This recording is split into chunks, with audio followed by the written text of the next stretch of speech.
The monsoon came without warning, the way desert storms always do. One moment, the Arizona sky stretched blue and endless above Highway 89. The next, clouds the color of old bruises rolled over the Copper Falls ridgeline like something alive and angry. The wind hit first, then the rain, not falling so much as attacking. Colt Rider Wolf felt the first drops hit his face like thrown gravel. He twisted the throttle on his custom Harley, and the engine growled in response. Behind him, two more bikes followed in formation. Jax Thorne rode a '72 Shovelhead that he'd rebuilt 3 times. Dane Bishop piloted a blacked-out Road King with the quiet precision of a man who did everything with quiet precision, the Thunder Valley Motorcycle Club. 3 riders heading home after burying one of their own. The funeral had been in Flagstaff. Tommy Axel Morrison, 63 years old, heart attack in his sleep. The kind of death every biker secretly hoped for because at least it came quick and painless and you didn't see it coming. The service had been good. Full honors, flag draped over the casket because Tommy had served. Brothers from 6 different chapters showed up, said the right words, poured whiskey on the grave. Rode out together, but funerals always left something heavy in the chest. Something that sat there like a stone and wouldn't shift no matter how many miles you put between yourself and the cemetery. Colt felt it now. That particular weight that came from watching another friend disappear into dirt while you kept breathing and riding and wondering when your turn would come. The rain intensified. Visibility dropped from a mile to 100 yards to nothing at all. The highway turned into a river. Water sheeted across asphalt in waves that made the bike shimmy beneath him. Colt slowed, 40 miles per hour, 30, 20. Behind him, Jax and Dane matched his pace. No discussion needed. 20 years of riding together created its own language.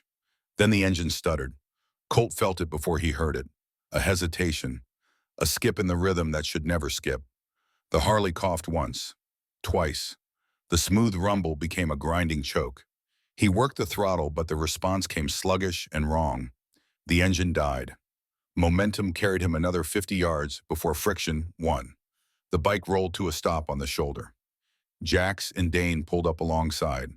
3 riders sitting in a deluge, watching steam rise from Colt's engine like the ghost of something mechanical giving up. "Fuel system?" Jax had to yell over the rain. Colt didn't answer. He climbed off the bike and knelt beside it. Water ran down his leather jacket in streams. His beard was already soaked. He didn't care. The Harley was more than transportation. It was 30 years of memories welded to chrome and steel. Every mile on this machine meant something.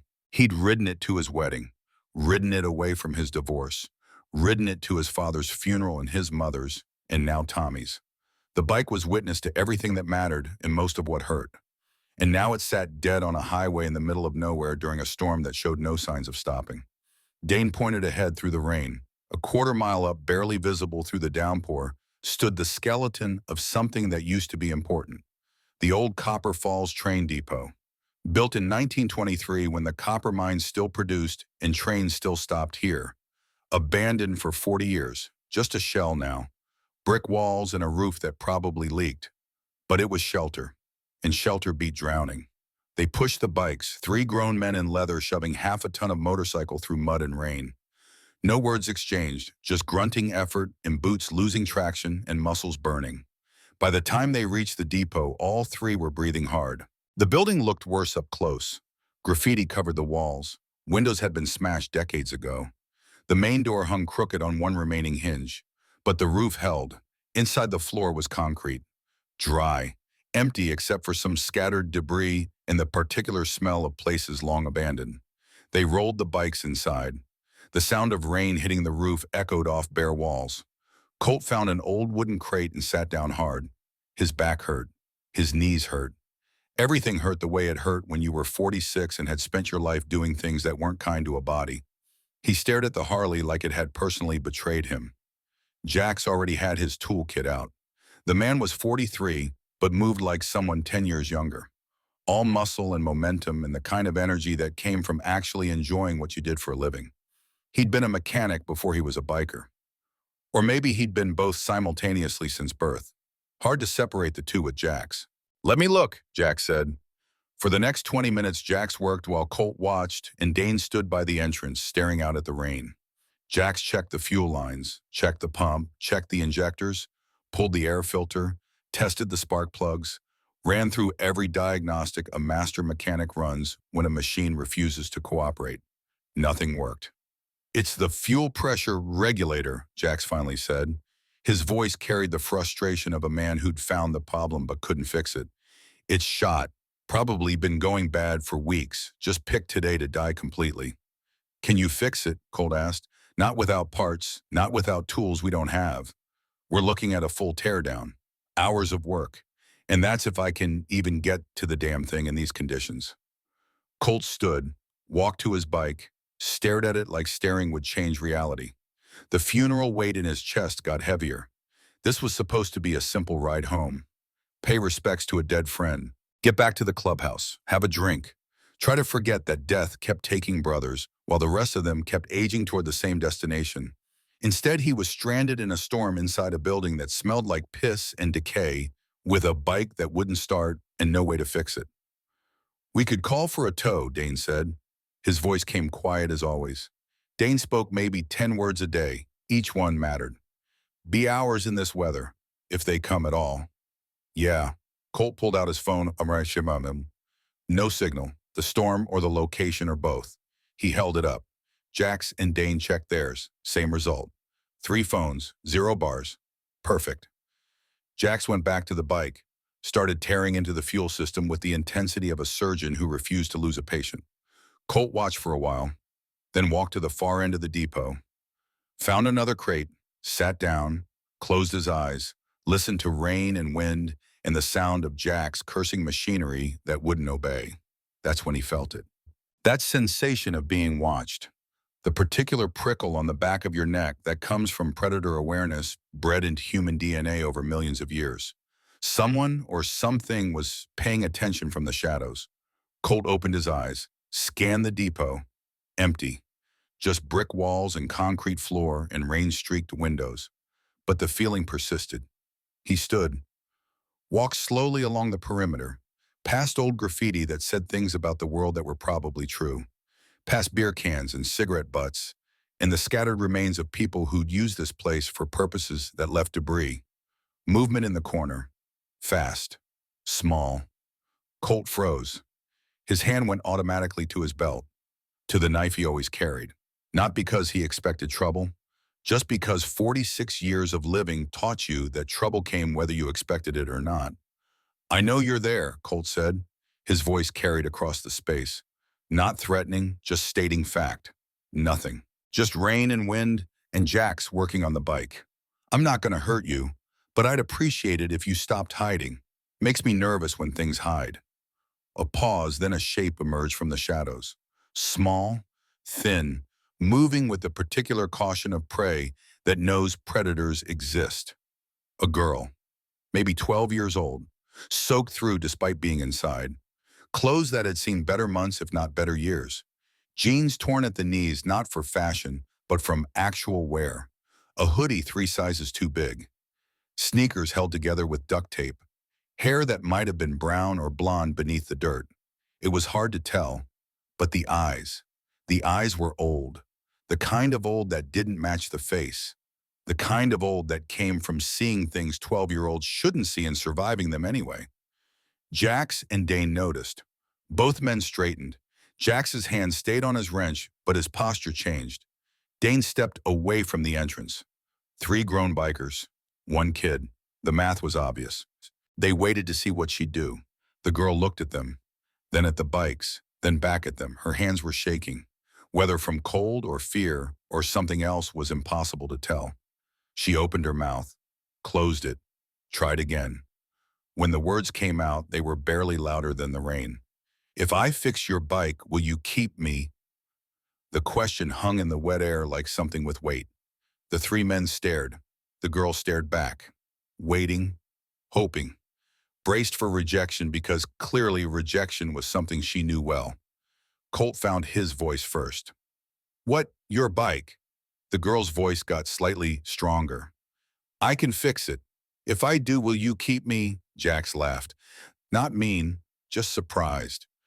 Kid, we've been working on bikes for 20 years. If we can't fix it, I don't think it's your fuel pressure regulator. The girl took a step forward, still cautious, but commitment replacing some of the fear. You're flooding the cylinders. The regulator's stuck open. You need to close the valve, clean the injectors, and reset the pressure ratio. Takes maybe 15 minutes if you know what you're doing. Silence. Rain hammered the roof.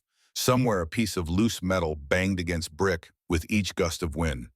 The three bikers exchanged looks. Where'd a girl your age learn about fuel pressure regulators? Colt asked. Does it matter?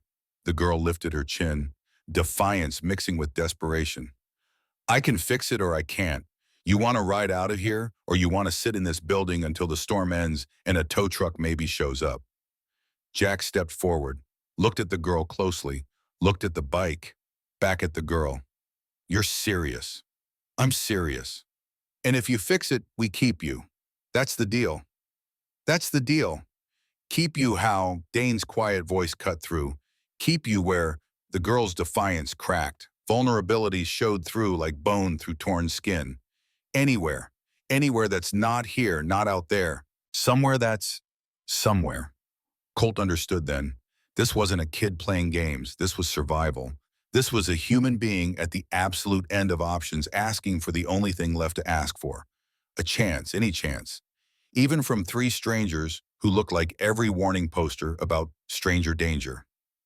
You live here, Colt asked. In the depot. The girl didn't answer. Didn't need to. The answer was written in the dirt on her clothes and the exhaustion in her eyes and the way she stood like someone who'd learned to sleep light and run fast. Let her try, Colt said. Jax looked like he wanted to argue. Didn't. Just stepped back from the bike. Gestured at it with his wrench. Have at it, kid. The girl moved forward, knelt beside the Harley like someone approaching something sacred. Her hands came up, stopped, started again. Touched the metal with fingers that trembled, but knew exactly where to go. What happened next made Colt question 46 years of understanding how the world worked. The girl moved with absolute certainty. No hesitation, no trial and error. She found the fuel pressure regulator without looking. Opened the housing with her bare hands because Jax had already removed the cover. Looked inside like she was reading a book in a language only she understood. Wrench, she said. Phillips head screwdriver. And something to clean with. Cloth, paper towel, anything. Jax handed over tools. The girl worked. Her small hands moved faster than seemed possible. Loosening bolts, removing parts, cleaning components with the hem of her oversized hoodie. Explaining as she went in a voice that gained confidence with each sentence. Regulator valve was stuck. Built up carbon. Happens when you run rich for too long. Probably started months ago. Just a little roughness. You ignored it because bikes are always a little rough.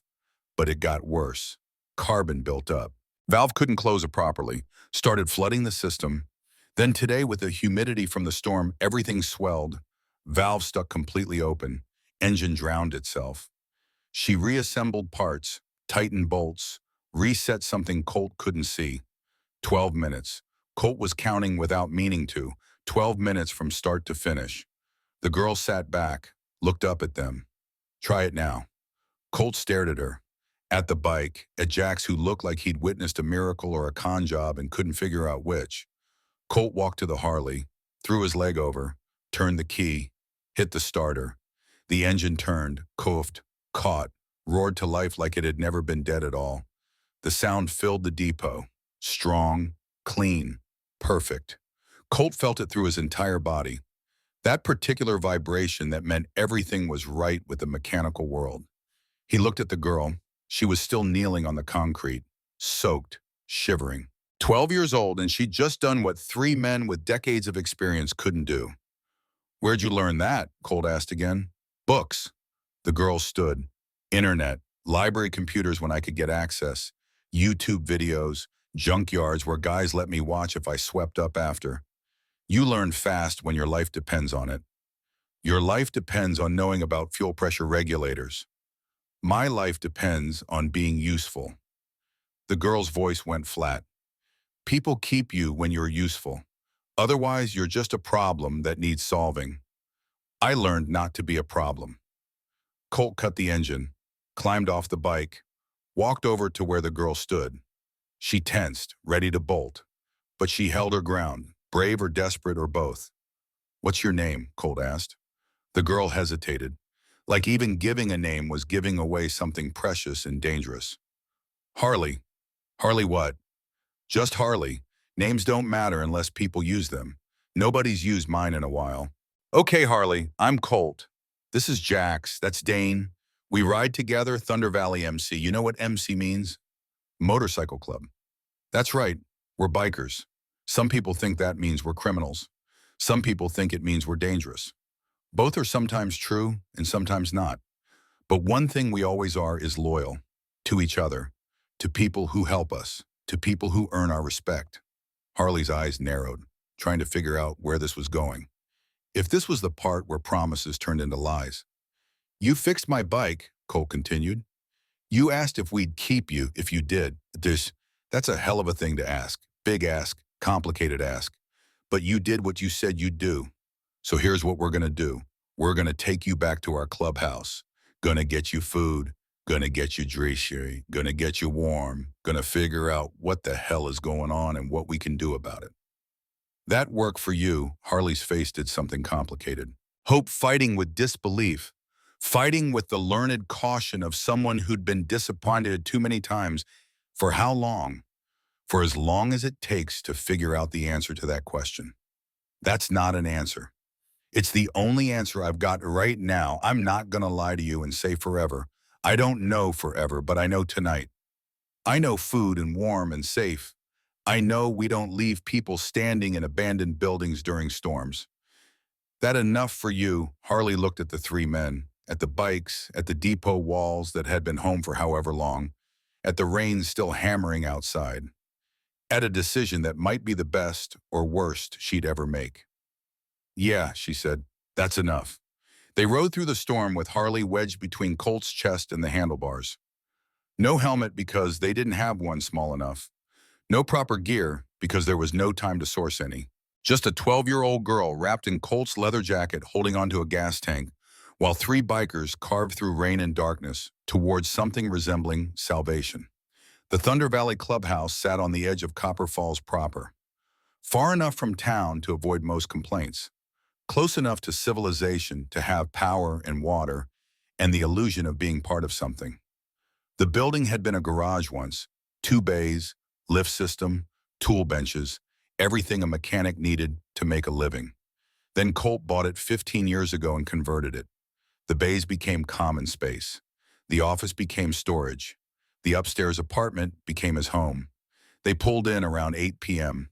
The rain had led up to a miserable drizzle.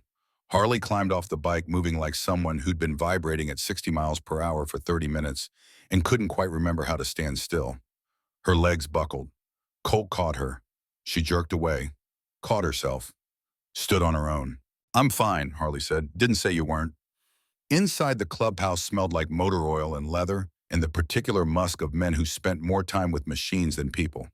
A pool table dominated one corner. A bar ran along the back wall. Motorcycle parts hung from the ceiling like some kind of mechanical chandelier. Posters covered the walls. Bikes, bands, women from calendars that were probably considered inappropriate now but had been funny once. Three other members were there, working on bikes, drinking beer, watching TV with no sound on because bikers didn't need dialogue to know what was happening on the screen.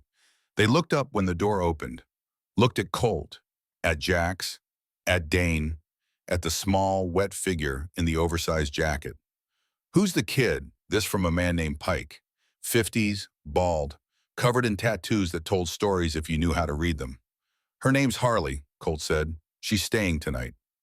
"We're not a daycare," Pike said. "Didn't say we were. Said she's staying tonight. Anyone got a problem with that can talk to me about it." Pike looked at Harley. Harley looked back, the kind of stare that didn't blink or flinch or apologize for existing. Pike grunted, went back to his beer. Conversation over. Maggie Sutton's diner was 3 blocks away. Colt called ahead, ordered food. Enough for 4 people because Harley looked like she hadn't eaten properly in however long she'd been living in that depot. Then he took her upstairs to his apartment. The place was small: kitchen, living room, one bedroom, bathroom with a shower that worked most of the time. Nothing fancy, but clean, organized. The home of a man who lived alone and preferred it that way. Bathroom's there, Colt pointed. Towels in the cabinet, shower works. Hot water takes a minute. Don't touch the right knob too fast or you'll scald yourself. Take your time. Food'll be here when you're done. Harley stood in the middle of the living room looking lost. Why are you doing this? You fixed my bike. That's not why. Colt paused. Looked at this kid who saw through bullshit better than most adults. You're right, that's not why. I'm doing it because leaving you in that depot felt wrong. And I'm old enough to know that when something feels wrong, it usually is. So I'm doing the thing that feels less wrong. That good enough? Harley thought about it, nodded, went to the bathroom, the door closed. A minute later, water started running. Colt sat on the couch, rubbed his face with both hands. What the hell was he doing? Bringing a strange kid back to the clubhouse. A girl, 12 years old, living in an abandoned building, clearly running from something. And he'd just inserted himself and his club into whatever situation she was running from. Jax appeared in the doorway. You know this is complicated. Yeah. You know we don't know anything about her. Where she came from, why she's alone, what kind of trouble she's in. Yeah. You know people are going to talk. Single guy, MC president, young girl. None of that looks good. I know. So why? Colt looked at his friend. 20 years of riding together, 20 years of having conversations without needing to finish sentences. Because leaving her there was wrong. And if doing the right thing looks bad, that's on everyone else for assuming the worst. Jax nodded, left, came back with 2 beers, handed one to Colt. They sat in silence drinking while water ran in the bathroom and rain tapped against windows, and somewhere in the distance, thunder rolled like God changing his mind about something. The food arrived before Harley finished showering. Colt set everything on the small kitchen table. Burgers, fries, onion rings, milkshakes. Maggie had thrown in extra of everything because Maggie Sutton had been feeding people in Copper Falls for 40 years and knew when someone needed feeding. Harley emerged from the bathroom looking like a different human being. Clean skin, clean hair that turned out to be dark blonde. Wearing Colt's clothes because her own had been beyond saving. A t-shirt that fell to her knees. Sweatpants rolled up 6 times. She looked impossibly small, impossibly young, impossibly vulnerable. She saw the food, froze. Her eyes went wide. Her throat worked like she was trying to swallow something that wouldn't go down. You gonna stand there, or you gonna eat? Colt asked. Harley moved to the table, sat down slowly, looked at the food like it might disappear if she blinked, picked up a French fry, ate it, picked up another. Then the discipline broke and she was eating like someone who hadn't eaten in days, which she probably hadn't. Colt watched, didn't say anything, just let her eat. Just let her take as much as she wanted. When she finally slowed down, when the immediate hunger gave way to the secondary awareness of being full, he spoke. How long were you in the depot? 3 weeks. Where were you before that? Doesn't matter. It might. It doesn't. Colt let it go, changed tactics. How long you been on your own? Harley hesitated. Calculation happening behind her eyes. How much truth to tell? How much to hide? 5 months. You're 12. I'll be 13 in November. That's still 12. Where's your family? Dead. The word came flat. No emotion, just fact. Mom died. Overdose. Dad was never around. No other family. State took me, put me in foster care. Foster care was bad. I left. Been moving since. Bad how? Harley's jaw tightened. The kind of bad that makes depot buildings look good. The kind of bad that leaves marks. The kind of bad that makes you learn to fix things so people keep you around because you're useful instead of easy. The words hit Colt like fists. He'd seen a lot in 46 years, enough to know that kids didn't talk like that unless they'd lived through things that turned childhood into a survival test. You got a name, Colt asked. A last name, something besides just Harley. Brennan, Harley Brennan. Okay, Harley Brennan. Here's the situation. You can't stay here long-term without questions getting asked. But you can stay tonight. Tomorrow we figure out what happens next. We get you sorted, legal if we can, other options if we can't, but for tonight you're safe, you're fed, you're warm. Nobody's going to hurt you here. You believe that? Harley looked at him, really looked, searching for lies, for hidden meanings, for the trap she'd learned to expect. Why should I believe you? Because if I wanted to hurt you, that I wouldn't have fed you first. Because if I wanted something from you, I wouldn't have given you the only bedroom and told you to lock the door. Because everything I've done so far has been the opposite of what someone with bad intentions does. That logic worked for you. Harley processed this, nodded slowly. Where are you going to sleep? Couch is fine. And tomorrow we deal with tomorrow, one thing at a time. For now, eat, sleep, be 12 for a few hours. World will still be complicated when you wake up. Harley finished eating. Colt showed her the bedroom. His bedroom. Clean sheets, soft mattress, more luxury than someone living in a depot could imagine. She stood in the doorway looking at the bed like it might be a trick. Lock clicks from the inside, Colt said. You want it locked? Lock it. I won't be offended. Why would you give me your bed? Because you're 12 and I'm 46, and sleeping on couches hurts less when you're 12. Harley stepped inside, turned to face him. Thank you. You're welcome. I mean it. Thank you. The door closed. The lock clicked. Colt stood there for a moment listening to silence, then went back to the living room, lay on the couch, stared at the ceiling, thought about complicated situations and how they only got more complicated. Thought about a 12-year-old girl who fixed motorcycles and asked strangers to keep her. Thought about what happened next. Sleep came eventually. Restless and filled with dreams of storms and broken bikes and children who asked impossible questions. Morning arrived gray and cold. Colt woke to the sound of someone moving in the kitchen. Sat up fast, reached for the knife that wasn't there because he'd left it on the counter. Realized after a second that the sounds weren't threatening. Just someone being careful not to wake him. Harley stood at the sink washing dishes, wearing the same oversized clothes, hair pulled back with a rubber band she'd found somewhere, moving with the efficiency of someone who'd learned to clean up after herself. You don't need to do that, Colt said. Harley didn't stop. I ate, I slept, I used your shower and your bed and your clothes. Cleaning dishes is the least I can do. You fixed my bike. That was the deal. This is what you do. When people help you, you help back. Colt watched her work, thought about his own daughter, the one who died before she was born, stillborn, 23 years ago, the event that ended his marriage and started his life with the club. He thought about her every day, wondered what she would have looked like at 12, what kind of person she would have been. Probably someone like this, smart, capable, unwilling to be a burden. The thought hurt. Colt pushed it down, focused on the present. We need to talk, Colt said, about what happens next. Harley's hands stilled. You want me to leave? I want to know what you want. I want to stay. But I know that's not how it works. How does it work? Harley dried her hands on a towel, turned to face him. Her expression was older than 12, tired in ways that had nothing to do with lack of sleep. It works like this. You feel bad. You help for a day or two, then reality kicks in. You realize you can't keep a kid, too complicated, too much responsibility. So you call someone, CPS probably. They come, they take me, put me back in the system, back in a foster home. Maybe the same one, maybe different. Either way, it's the same. And eventually I run again, find another depot, another place to hide, until the next storm, the next breakdown, the next stranger who might or might not help. That's a hell of a way to see the world. It's the world I've seen. Colt stood, walked to the kitchen, leaned against the counter. Here's what I know.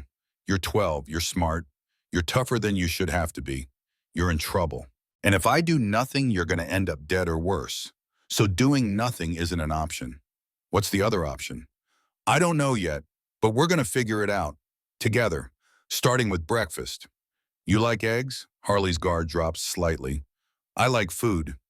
Good, because I make decent eggs and terrible everything else. So eggs it is. They ate breakfast in silence. Colt scrambled eggs with cheese, made toast, poured orange juice, Normal domestic things that felt strange because his life wasn't domestic. Hadn't been in 23 years.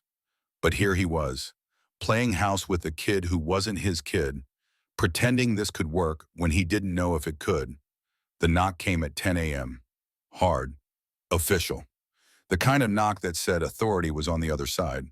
Colt opened the door. Two people stood there. One was Sheriff Daniels.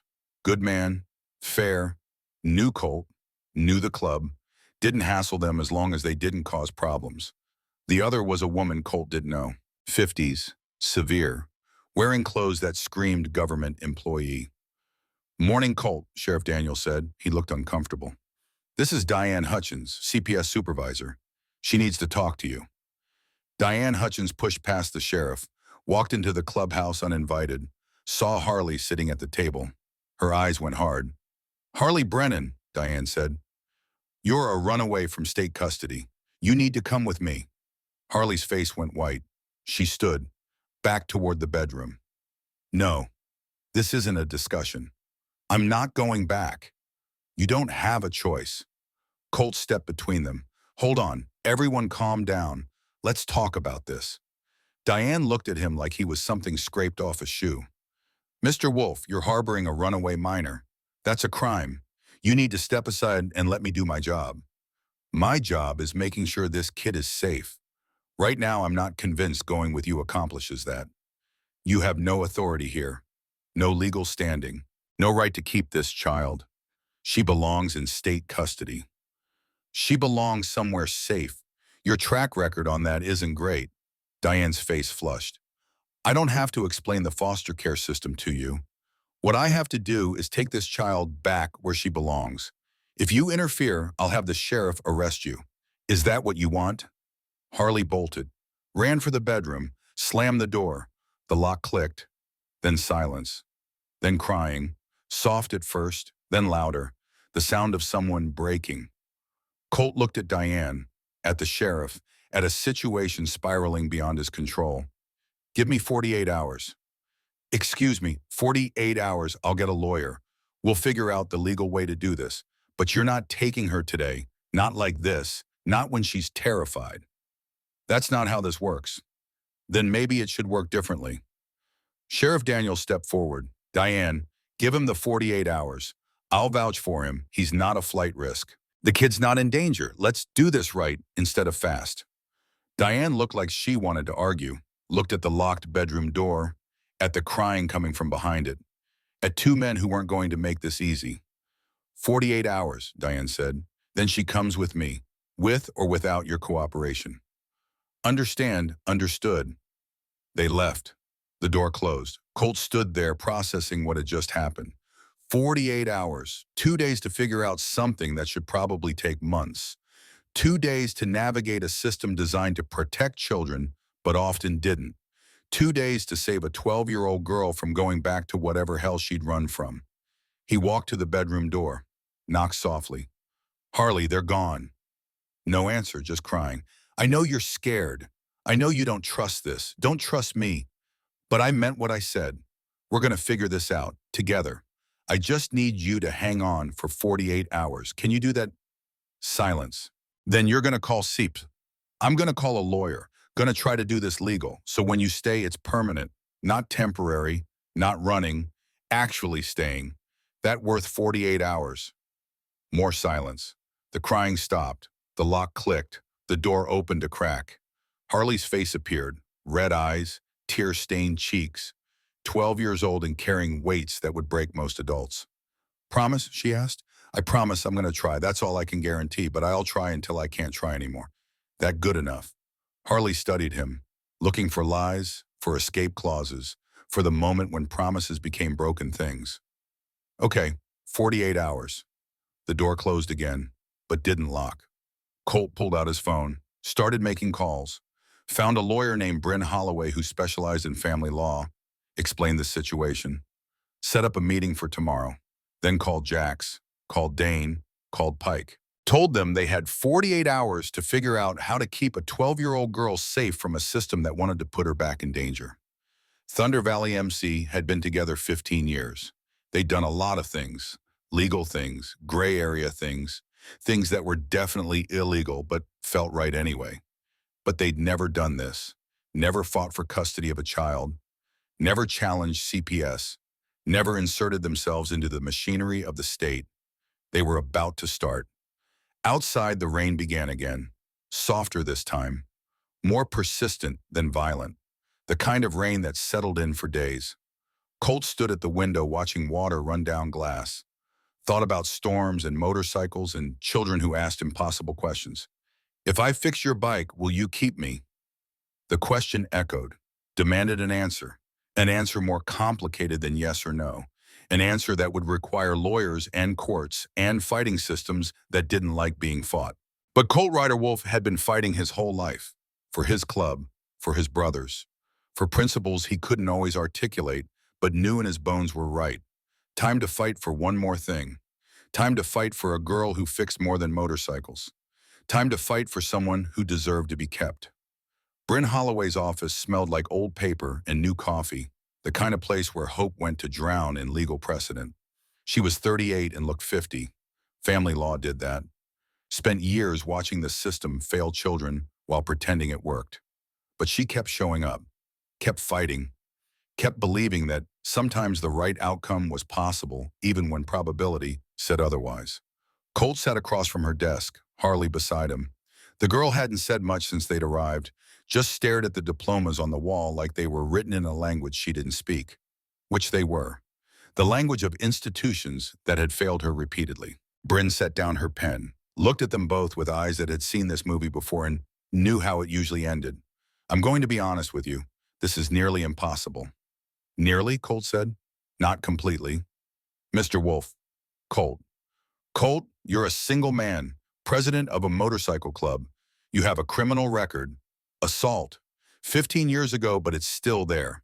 You have no experience with children, no family law background, no female presence in your home, and you're seeking custody of a 12-year-old girl who's a runaway from the foster system. The state doesn't like admitting its placements fail. Giving custody to you means admitting exactly that. So we're screwed, Harley said. First words she'd spoken in 20 minutes. Bryn shifted her attention to the girl. No, we're fighting uphill. There's a difference. Fighting uphill just means we have to be smarter, stronger, better prepared than they are. How do we do that? We build a case. We document everything. We show that you're thriving with Mr. Wolf, that his environment is safe, that his criminal record is ancient history, that the foster placement you ran from was dangerous. We make it impossible for a judge to say no without looking like they're putting you in danger. How long does that take? Colt asked. Months, maybe a year. We've got 48 hours. Bryn laughed, bitter. Then we're not building a case, we're buying time. I can get you temporary custody, probationary. The judge will impose conditions, monthly CPS visits, proof of education, proof of appropriate living conditions, female supervision. After 6 months, we petition for permanent custody. That's the best case scenario. What's the worst case? CPS finds one violation, one incident, one reason to say you're unfit. Harley goes back into the system, possibly to the same foster home she ran from, possibly somewhere worse. Harley's hands clenched in her lap, white knuckles, bones showing through skin. I won't go back to Garrett Sloan's house. I'll run again. I'll disappear. Garrett Sloan, Bryn interrupted, pulled out a notepad, started writing. That's your former foster father? Yes. Tell me about him. What came out of Harley's mouth for the next 15 minutes made Colt want to put his fist through the desk, through the wall, through Garrett Sloan's face. She described systematic abuse, verbal, physical, psychological, a man who took in foster kids for the welfare checks and treated them like unwanted furniture, who punished questions, who locked children in closets, who left marks that healed before social workers made their monthly visits. Bryn wrote it all down. Her face stayed neutral, professional, but her pen pressed hard enough to tear paper. Did you ever report this? To who CPS placed me there? They came every month. Everything looked fine. Garrett knew how to play the game, how to smile, how to say the right things. And I learned real fast that telling the truth made things worse after they left. What about school teachers, counselors? I missed a lot of school. Garrett said I was sick, homeschooled. Nobody checked. Bryn set down her pen. Okay, this helps. This gives us ammunition. We're going to document everything, medical exam, photographs of any remaining marks, testimony about what happened. We build a case that going back would be genuinely dangerous. And if the judge doesn't believe me, Harley asked, adults never believe kids. Some do. We find the right judge. We present the right evidence. We make it impossible not to believe. They left the office with a plan, thin, fragile, built on maybes and hopefullys, and the assumption that the system might work if pushed hard enough. Colt didn't believe it, but he didn't say that. Just got on his bike and rode back to the clubhouse with Harley pressed against his back, holding on like she'd held on through the storm. The court hearing happened 3 days later, not 48 hours, 72. Bryn bought the extra time by filing motions and making phone calls and doing whatever lawyers do when they need the universe to slow down. Judge Helen Carter presided, 64 years old, fair but stern, the kind of judge who didn't suffer nonsense but sometimes bent rules when rules needed bending. The courtroom was small, wood paneling, fluorescent lights, uncomfortable chairs. Colt sat at the defendant's table feeling like he was on trial even though technically he wasn't. Harley sat beside him wearing clothes Maggie Sutton had bought her. Real clothes, that fit. That made her look less like a runaway and more like a kid who might have a chance. Diane Hutchins sat with the state's attorney. Barbara Reed sat in the gallery. Councilwoman, moral crusader, the kind of person who saw the world in black and white, and motorcycles were definitely black. She'd made some calls, generated some noise. This wasn't just a custody hearing anymore. This was a referendum on whether bikers could raise children. Judge Carter read through the preliminary filings, looked up at both sides. This is unusual. The state is seeking to return a minor to foster care. Mr. Wolf is seeking temporary custody despite having no legal relationship to the child. Ms. Holloway, why should I grant this? Bryn stood. Your Honor, Harley Brennan ran from her foster placement because it was unsafe. She spent 3 weeks living in an abandoned building. She would have died if Mr. Wolf hadn't found her. Returning her to that system without investigation would be negligent. The system failed once. That doesn't mean it will fail again. It failed repeatedly, Your Honor. We have documentation, medical evidence, testimony. Harley suffered systematic abuse in her previous placement. Sending her back without addressing that is sending her back to danger. The state's attorney stood. Middle-aged man with thinning hair and too much confidence. Your Honor, Mr. Wolf is a member of a motorcycle club. He has a criminal record. He has no experience caring for children, particularly female children. This is not an appropriate environment for a 12-year-old girl, regardless of what happened in her previous placement. What was the criminal record? Judge Carter asked. Assault. 15 years ago, bar fight. Mr. Wolf spent 90 days in county jail. 15 years is a long time, anything since... No, Your Honor, but the motorcycle club environment is legal. Unless you have evidence of criminal activity within Thunder Valley MC, I'm not interested in stereotypes. What else? The state's attorney looked frustrated, shuffled papers. Mr. Wolf is unmarried, lives alone, has no female family members involved. A 12-year-old girl needs female guidance, female role models. This placement fails that basic requirement. I saw Holloway. Judge Carter looked at Bryn. We've arranged for female mentorship. Magnolia Sutton, owner of Sutton's Diner in Copper Falls, has agreed to serve as godmother figure. She'll be involved daily, providing guidance, supervision, everything the court requires. Is Ms. Sutton here?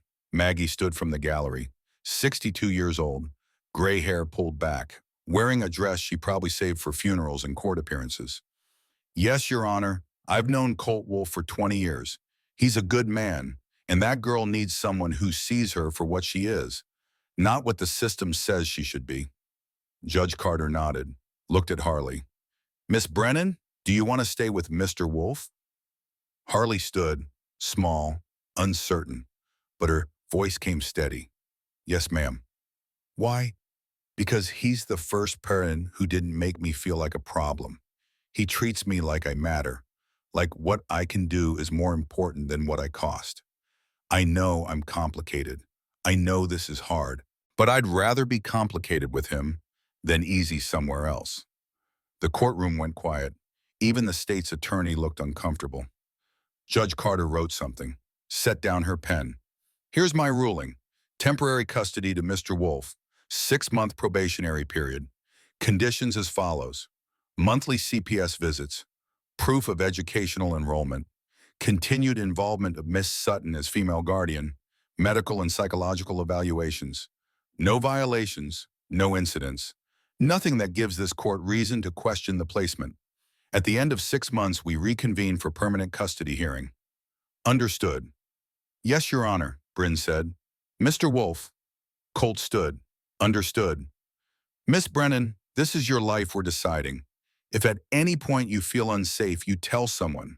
Judge, lawyer, teacher, anyone. This placement continues only as long as it serves your best interests. Clear.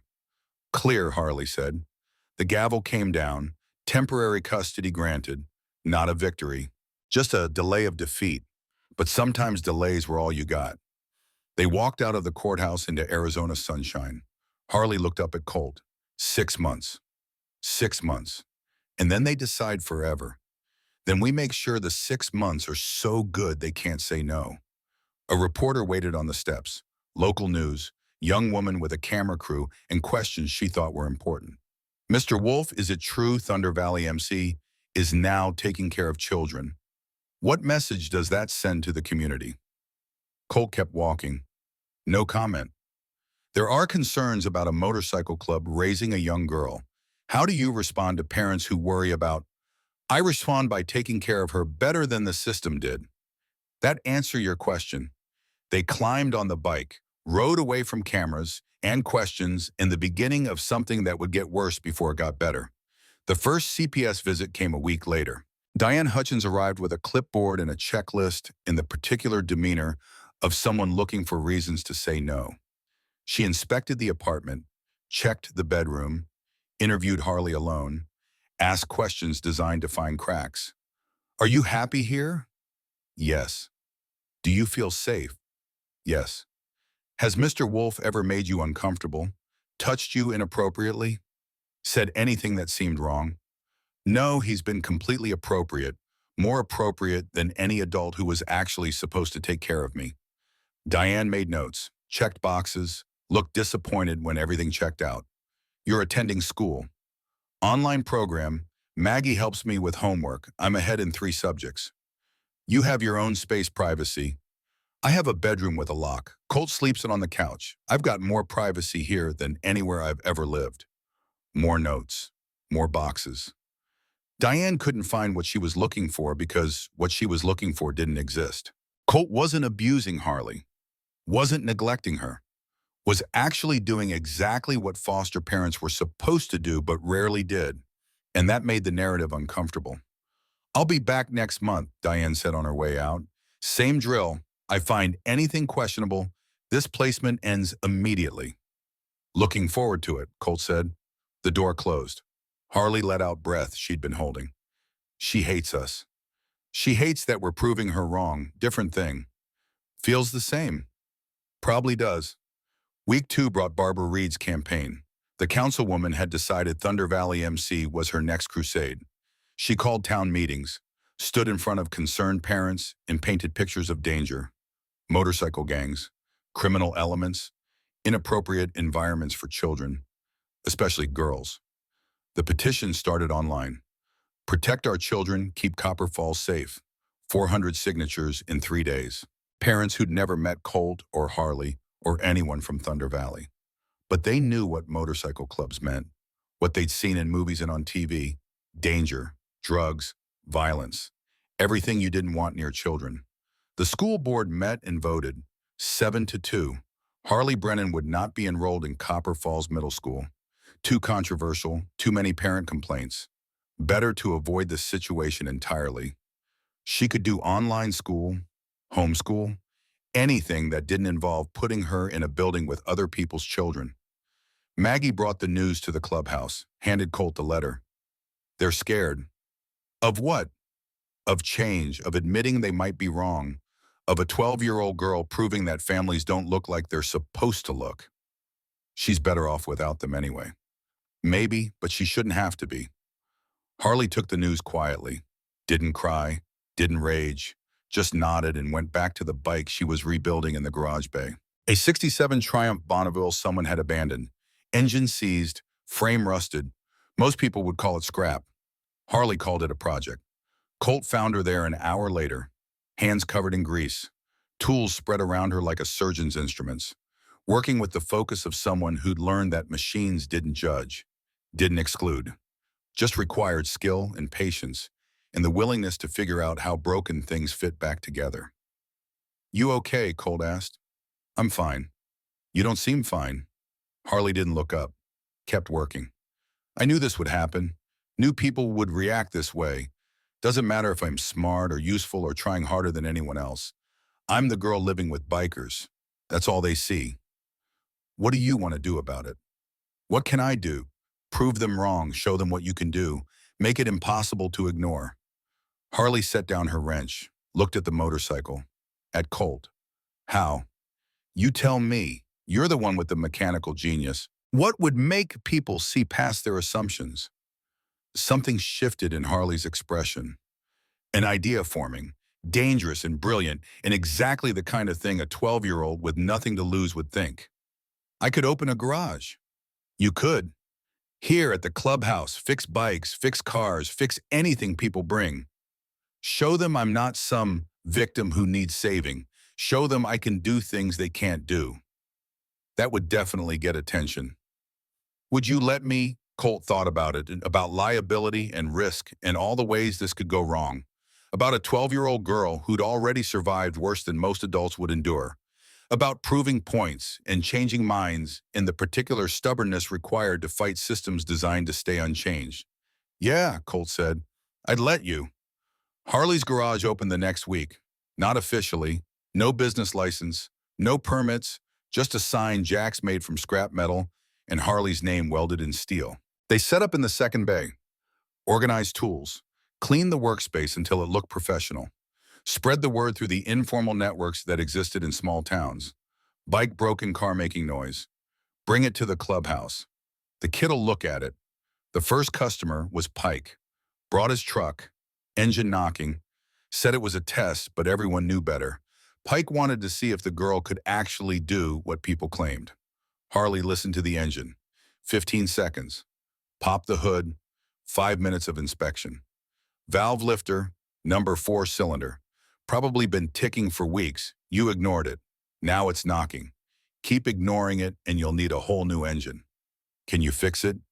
Can you pay? Pike smiled. First time Colt had seen the man smile in months. "Yeah, kid, I can pay." Harley fixed it in an hour. Pike paid, told 3 people. Those 3 told 5 more. Within a week, Harley's garage had a backlog. Simple stuff mostly. Oil changes, brake jobs, diagnostic work. But each repair was done right, fast, cheaper than the only other mechanic in town. And people started talking. Not all the talk was positive. Reed's campaign intensified. Photos appeared online. Harley using power tools, working under vehicles, covered in grease. The captions screamed concern. Child labor, exploitation, dangerous conditions. A 12-year-old girl forced to work to earn her keep. The truth was more complicated. Harley worked because she wanted to, because fixing things gave her purpose, because earning money meant contributing, meant not being a burden, meant proving she was worth keeping. But truth didn't matter when people had already decided what they believed.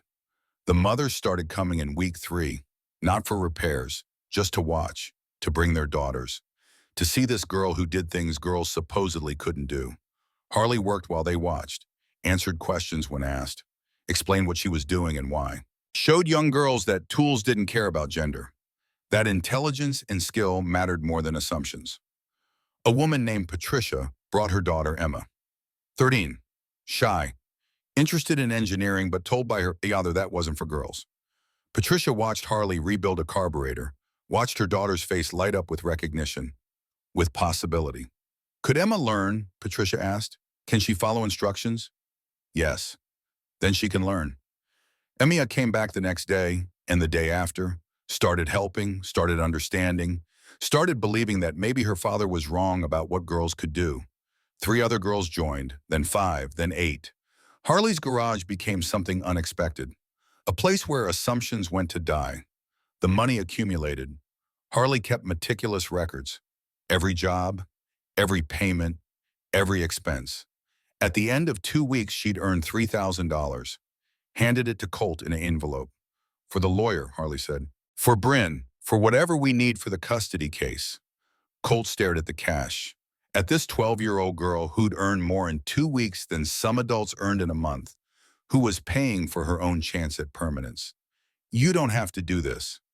Yes, I do. I'm not a charity case. I'm not someone you save. I'm someone you invest in. And investments pay back. You're 12. I'm 12 and useful. That's the only thing that's ever kept me alive. The words hurt. Colt took the money because refusing it would hurt worse. Thank you. You're welcome. Week 4 brought the crisis. Reed manufactured it with the efficiency of someone who'd spent years destroying things in the name of protecting them. Photos of Harley working late at night, of her under vehicles with Colt and Jax nearby. Innocent photos, professional photos. Photos that showed exactly what was happening, which was mechanical work and nothing else. But captions changed context. Young girl alone with adult men after dark. Child forced to work in dangerous conditions. When does help become exploitation? The story went local, then regional, then picked up by one of those outraged merchants who made money turning complicated situations into simple narratives. Biker gang exploits foster child became a headline. Reed gave interviews, expressed concern, questioned whether Colt's temporary custody should continue. Judge Carter called an emergency hearing. Colt sat in the same courtroom facing the same judge. But the atmosphere had changed. Pressure from outside, from media, from people who decided this story needed to end a certain way. Mr. Wolf, Judge Carter said, I'm concerned. These allegations are bullshit, Colt interrupted. Pardon my language, Your Honor, but that's what they are. Harley works because she wants to, because it gives her purpose, because she's good at it. Nobody forces her. Nobody exploits her. She's earning money, learning skills, building something. That's what good guardianship looks like. A 12-year-old shouldn't have to earn money. A 12-year-old shouldn't have to survive 3 weeks in an abandoned building. But she did, because the system failed her. Now she's thriving and suddenly that's a problem. Judge Carter's expression hardened. Mr. Wolf, I gave you 6 months. We're only 1 month in. I'm seeing concerning patterns. Late nights, adult men, work that may not be appropriate. One more incident, one more complaint, one more reason for this court to question the placement and temporary custody ends immediately. Are we clear? Clear. Miss Brennan, is anyone forcing you to work? Harley stood. No, Your Honor. I work because I want to, because I'm good at it, because for the first time in my life, people respect what I can do instead of pitying what happened to me. You're 12. You should be in school, playing, being a child. I tried being a child. The system put me with a man who beat me. I ran. I survived. I found people who treat me like a person. Now everyone's mad because I'm not being a child the right way. Maybe the problem isn't how I'm living. Maybe it's how everyone expects me to live. The courtroom went silent. Judge Carter wrote something. The temporary custody continues, but, Mr. Wolf, you're on notice. This community is watching. I'm watching. No more late nights. No more situations that can be misinterpreted. If you want permanent custody, you need to be beyond reproach. Understood? Understood. They left, got back on the bike, rode in silence. The weight was heavier now, the margin for error smaller. 6 months had become 5. 5 months to be perfect, to never slip, to navigate a system designed to find fault. That night, Colt found the MC members in the clubhouse, drinking, arguing, voices raised in frustration. He walked in as Pike was mid-sentence. Can't keep doing this. Every day it's something new. More attention, more problems. We're going to lose everything because of her. Because of her or because people are assholes, Jax countered. Does it matter? End result's the same. We lose our home, our clubhouse, everything we've built. For what, one kid? One kid who fixed your truck, Dane said quietly. One kid who's worked harder in a month than most people work in a year. Doesn't change the math. We're outnumbered. The whole town's against us. Reed's got momentum. Eventually she wins and we lose everything. Colt listened from the doorway. Didn't interrupt. Let them say what needed saying. He understood. This wasn't just about him and Harley. This affected everyone. Their home, their reputation, their way of life. And asking them to risk everything for one 12-year-old girl was asking a lot. But as he listened, he realized something. They were arguing, debating, not agreeing to give up, just processing the reality of the fight. That was different. That meant something. He was about to speak when he noticed movement in the shadows. Harley, standing by the stairs, listening. Her face was blank, but her eyes told the story. She'd heard everything. Heard Pike say they'd lose everything because of her. Heard the math that said she was too expensive to keep. Their eyes met, hers filled with something that looked like resignation. Like she'd known this was coming and had been waiting for it. She turned, walked upstairs, closed the door to the bedroom with a quiet click that sounded final. Colt addressed the room. I know this is hard. I know it affects all of you. But that girl up there survived things that would break most adults. She's not a burden. She's not a problem. She's family. And we don't give up on family because it gets complicated. Easy for you to say, Pike shot back. She's not living in your emotional reality. She's living in practical reality. And practically, this doesn't end well. Maybe not, but I'd rather fight and lose than quit because it's easier. Noble, doesn't change reality. No, but reality changes based on what we do about it. We quit now, Reed wins. The system wins. And Harley goes back to hell. We keep fighting, at least she has a chance. The room went quiet, men thinking, calculating, weighing costs against principles. It wasn't unanimous, but it was enough to keep going, enough to keep fighting. Colt went upstairs, knocked on the bedroom door. No answer. He knocked again. Harley, I'm fine. No, you're not. I said I'm fine. And I'm saying I know you're not. Can I come in? Silence, then the lock clicked. The door opened. Harley stood there in oversized clothes, looking small and tired and 12. I heard them. I heard what Pike said, that you're going to lose everything because of me. Pike's scared. People say things when they're scared. That doesn't make it wrong. You are going to lose things because of me. Your peace, your reputation, maybe your home, all because you decided to keep astray. You're not astray. Then what am I? Colt sat on the edge of the bed. Harley stayed standing, defensive posture, ready to run. You're someone who deserves better than what she got. You're someone fighting like hell to prove she's worth keeping. You're someone who's teaching this whole town lessons they don't want to learn. That's what you are. That's not an answer. Then here's the answer. Your family. You asked if we'd keep you. I said yes. That doesn't change because it gets hard. Doesn't change because people complain. Doesn't change because Reed makes noise. Your family. That's permanent unless you decide it's not. Harley's eyes filled. She blinked hard, refused to let tears fall. What if I decide I'm too much trouble? What if I leave so you don't lose everything? Then I come find you and bring you back. Even if I don't want to come back. Especially then. Because family doesn't quit on each other. That's what makes it family instead of convenience. The tears came. Harley tried to stop them. Couldn't. Colt stood, pulled her into a hug.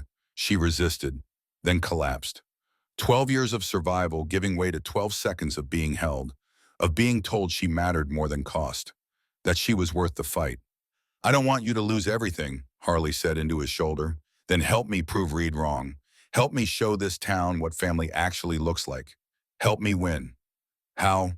By being exactly who you are, by not running, by staying and fighting and refusing to apologize for being brilliant and useful and too damn competent for people to ignore. Harley pulled back, wiped her eyes with her sleeve. Okay, okay. But if it gets too bad, if you really are going to lose everything, promise you will tell me. Promise you won't sacrifice everything for me. Can't promise that. Already decided you're worth it. That's not fair. Life's not fair. You taught me that. Harley almost smiled. Almost. I'm going to go back to work tomorrow, finish the triumph, maybe take on some more jobs. Show them I'm serious. Good, I'll be there watching, making sure everyone knows exactly how serious you are. She went to bed eventually. Colt went back downstairs, found the clubhouse empty except for Dane. The quiet man sat at the bar nursing a beer. Didn't speak, just waited. She okay? Dane asked. No, but she will be. Pike's an ass. Pike's scared. There's a difference. Still an ass. Colt sat down. Dane poured him a drink. They sat in comfortable silence. 20 years of friendship meant they didn't need words to communicate. They just needed presence, solidarity. The understanding that some fights were worth having even when winning looked impossible. What's the plan? Dane eventually asked. Keep going, keep fighting. Make it impossible for them to say no. And if they say no anyway, then we figure out what comes after no. The next morning, Harley didn't come down for breakfast. Colt waited, gave her space, gave her time. By noon, he was worried. Knocked on the door. No answer. Opened it. The room was empty. Bed made. Window open. A note on the pillow, written in careful handwriting that tried not to shake. I heard what Pike said. He's right. You're going to lose everything because of me. Everyone loses when they keep me. Mom lost her life. The system lost money. You're going to lose your home. I can't watch that happen. Thank you for keeping me as long as you did. Thank you for making me believe I was worth it. But I'm not worth you losing everything. I'm sorry. Harley, Colt's chest went cold. He ran downstairs, yelled for Jax, for Dane, showed them the note. They called everyone, every MC member, every friend, every person who might have seen a 12-year-old girl running from the only home she'd had in 5 months. Nobody had seen her. Colt knew where she'd go. Back to the beginning. Back to where it started. Back to the depot where she'd learned to survive alone. He got on his bike, rode faster than safe, faster than legal. Didn't care, just needed to find her before she disappeared completely. The depot looked the same. Empty, abandoned, haunted by memories of desperation. Colt parked, walked inside, called her name, got silence in response, searched every corner, every shadow, found nothing. Dane arrived 20 minutes later. Then Jax. They split up, covered ground, asked questions at gas stations and convenience stores, showed photos, a 12-year-old girl, dark blonde hair, old clothes, traveling alone. Nobody had seen her. 18 hours passed. Night became day, became night again. Colt didn't sleep, couldn't sleep, just kept searching, kept calling her name, kept hoping she'd answer. Dawn came gray and cold. Colt sat on his bike outside the depot, exhausted, scared, wondering if he'd failed her, if she was gone for good, if this was how the story ended. Dane's truck pulled up, slow, careful. Dane got out, opened the passenger door. Harley climbed out, filthy, exhausted, alive. Colt was off his bike before he knew he'd moved. Walked toward her, stopped. Didn't trust himself to touch her because if he did, he might not let go. Where were you, Dambayam? Walking, just walking. For 18 hours. I was trying to get far enough away that I wouldn't change my mind. Did you, change my mind? Get far enough. Harley looked at him at Dane at the depot behind them. No, I got about 40 miles. Then sat down on the side of the highway and realized I didn't have anywhere to go. And the only place I wanted to be was back there. Even if it means you lose everything, even if I'm selfish for wanting it, I still want it. Colt closed the distance, pulled her into a hug that was too tight and lasted too long. Didn't care. You're not selfish. You're 12, and you're mine, and you don't get to run away because you think you're protecting me. That's not how this works. Everyone loses when they keep me. That's not true. It is, Mom. The system, you're next. Your mom didn't lose because of you. She lost because addiction is a disease. The system lost because it's broken. And I'm not losing anything except sleep worrying about you. but I'm gaining something a hell of a lot more important. What? Purpose, family. A reason to be better than I was. You think you're a burden. I think you're the best thing that's happened to me in the 23 years. So we're both wrong about each other. Difference is, I get to be wrong longer because I'm not letting you go. Harley broke. Full sobs. The kind that come from releasing pressure that's been building for years. Colt held her. Let her cry. Let her release everything she'd been carrying. When she finally pulled back, her eyes were red but clear. "I'm sorry," Harley said. "Don't be sorry. Be here. That's all I need." They rode back together. Harley pressed against Colt's back the way she'd pressed through the storm, holding on, trusting, believing that maybe this time someone would actually keep her. The clubhouse was full when they arrived. Every MC member, Maggie, Bryn, even some townspeople who'd heard about the search and wanted to help. They saw Harley, saw she was safe. The tension broke. Pike walked over, looked at the girl, at Colt. "I'm an ass." "Yeah," Colt agreed. "Kid, I'm sorry, what I said. It was fear talking, doesn't excuse it, just explains it." Harley looked at him. "You weren't wrong, I'm costing you things." "So what? Worth it? You're worth it." We all decided that. Unanimously this time. Your family. That means we fight for you, no matter what it costs. Harley nodded, couldn't speak, just nodded. Colt looked at everyone assembled, at family that wasn't blood but was real anyway. 5 months left, 5 months to be perfect. To show Judge Carter and this town and everyone else that we're serious. That Harley belongs here, that family means more than biology. We do this together, all of us, and we win, because the alternative is unacceptable. Heads nodded, agreements murmured, unity forged through crisis. They'd keep fighting, keep proving, keep protecting this 12-year-old girl who fixed more than motorcycles. Outside, the sun rose over Copper Falls. A new day, a new chance. 5 months stretched ahead. 5 months to change a story that had been written badly from the start. Harley looked at Colt. What happens if we lose? We don't lose. But what if we do? Then we figure out what comes after losing. But we haven't lost yet. So we keep going, keep fighting, keep being exactly who we are. And maybe that's enough. And if it's not, Colt smiled, tired but real. Then we redefine enough. 5 months became 4. 4 became 3. Time moved like water through fingers. Each day brought new challenges, new tests, new opportunities to fail, but also new chances to prove that families didn't need to look traditional to be real. Harley's garage expanded, not in size, in reputation. Word spread through Arizona the way good stories always spread. A 12-year-old girl mechanic working out of a biker clubhouse in Copper Falls, fixing things professionals couldn't fix, teaching other girls tools didn't care about gender. The mothers kept coming, bringing daughters, watching skills transfer from one generation to the next. Patricia's daughter Emma became a regular, 13 years old, and discovering that engineering wasn't just for boys.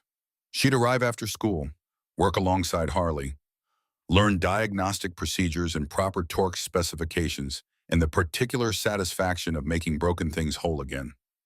Her father complained. Patricia stopped listening. Sometimes mothers had to choose between keeping peace and raising daughters who believed in themselves. 3 months before the final hearing, Diane Hutchins arrived for another monthly inspection. Same clipboard, same checklist, same expression that said she was looking for violations.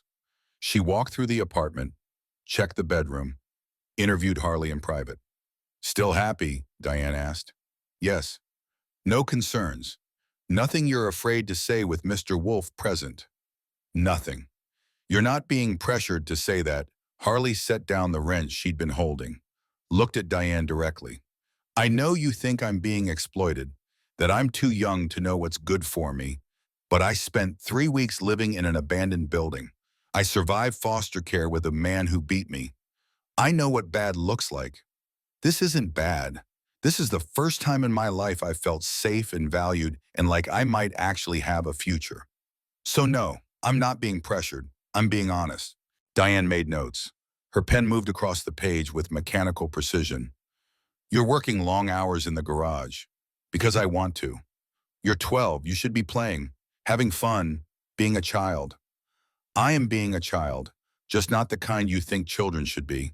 Maybe that's your problem, not mine. The interview ended. Diane left, filed another report that said everything was technically fine but still somehow read like a list of concerns. Judge Carter would review it, add it to the growing file, use it to make a decision that would determine whether Harley spent the next 6 years in stability or chaos. Barbara Reed's campaign never stopped, just evolved. She held rallies, town meetings, organized parent groups who'd never met Harley but were absolutely certain she needed saving. The narrative was simple. Motorcycle club equals danger. Young girl equals vulnerable. Therefore, intervention equals necessary. Logic that ignored reality but played well to fear. But something started changing around month 3. The mothers who brought their daughters to Harley's garage started talking, started organizing, started pushing back against Reed's narrative. They'd seen Harley work, seen her teach, seen their daughters' faces light up with possibility. That wasn't exploitation. That was mentorship. Patricia organized a meeting, 12 mothers in Maggie's diner after hours, coffee and determination. They'd all witnessed the same thing, a girl who'd survived impossible circumstances and was now thriving. A girl who inspired their daughters to think bigger, dream wider, believe that being female didn't mean accepting limits. Reed's telling one story, Patricia said. We need to tell the truth. We need to be loud enough that Judge Carter hears us instead of just the outrage. The hearing's in 3 months, another mother pointed out. That's not much time. Then we use it. We document everything. We get testimonials. We make it impossible for the judge to ignore what's actually happening here. They started a petition of their own. Support Harley Brennan Real Stories from Real Families. Collected signatures. Gathered testimonies. Built a counter-narrative that said sometimes families looked different and that was okay. Sometimes mentorship came from unexpected places. Sometimes the system needed to acknowledge when it was wrong. 2 months before the hearing, Garrett Sloan resurfaced, Harley's former foster father, the man who'd collected welfare checks while treating children like burdens. He hired a lawyer, filed for custody, claimed he'd reformed, completed anger management, wanted his foster daughter back. The motion hit like a fist. Bryn brought it to Colt's apartment, set the papers on the kitchen table. This is bad. How bad? Garrett's playing the redemption card, says he's changed, says Harley deserves a chance to be in a real family, with a mother figure, in a stable home environment, not with a biker gang. He beat her. We have no proof. Medical records show old injuries, but nothing definitively linking them to Garrett. Harley's testimony about the abuse is powerful, but it's her word against his. And he spent the last 5 months building a paper trail of reform. Harley sat at the table listening, face blank, but her hands shook, small tremors she couldn't control. He doesn't want me, he wants the money. We know that, Bryn said. The judge needs to know that. But Garrett's lawyer will argue that his motivations don't matter if the outcome is better for you. Going back to him isn't better. It's death, maybe not physically, but everything that matters. He'll destroy it. Colt reached across the table, took Harley's hand, steadied it. He's not getting you. I don't care what games he plays, what lies he tells, you're not going back there. You can't promise that. Watch me. The hearing was scheduled for June 15th, 6 months to the day after Judge Carter granted temporary custody. The courtroom would be packed, media present, community watching. Everything would be decided in a few hours. 6 months of work, 6 months of proving, 6 months of building a family that didn't match the template but worked anyway. All of it coming down to whether 12 people in a room believed that different could be good enough. 1 month before the hearing, Harley turned 13. Maggie organized a party at the diner. Nothing fancy, just cake and presents and people who become family. The MC members came, the mothers and daughters from the garage, even some townspeople who decided that maybe bikers weren't villains after all. Patricia brought Emma, who brought a gift wrapped in newspaper comics. Harley opened it, found a set of precision tools, professional grade, expensive, the kind mechanics collected over careers. My father gave me money for a dress, Emma said. I bought these instead, figured you'd get more use out of them. Your father's going to be man. My father's going to learn that his opinions about what girls should do don't matter as much as what girls actually do. They ate cake, sang badly, celebrated a birthday that 6 months ago Harley thought she'd spend alone in a depot. Now she was surrounded by people who'd chosen her, who'd fought for her, who'd proven that family was action, not biology. Colt gave her a gift after everyone left. Small box, wrapped carefully. Harley opened it, found a necklace, simple silver chain with a wrench pendant, tiny but perfect. So you remember, Colt said. The question you asked, the answer I gave, the deal we made. If I fix your bike, will you keep me? That's right. You fixed it. I'm keeping you. This is proof. Harley put it on, touched the pendant. What if the judge says no? Then we appeal, we fight, we find another way. But this doesn't end in 3 weeks. This is permanent regardless of what some judge says. That's not how the law works. Then the law needs to change. The 3 weeks passed, time compressed into stress and preparation and sleepless nights. Bryn worked 18-hour days building their case, collecting testimonies, preparing arguments, creating a narrative that said Harley Brennan belonged with Colt Wolf and Thunder Valley MC because belonging wasn't about matching templates. It was about what worked. The mothers prepared too, organized their testimonies, practiced what they'd say, made sure Judge Carter would hear from real people about real impacts. Not theories, not assumptions, not fear dressed up as concern, just truth. Garrett's lawyer prepared differently, built a case around redemption and second chances in what children supposedly needed. Traditional families, 2 parents, suburban homes, everything that looked like it should work even when it didn't. June 15th arrived with cloudless skies and temperatures already climbing toward uncomfortable. The courthouse parking lot filled early.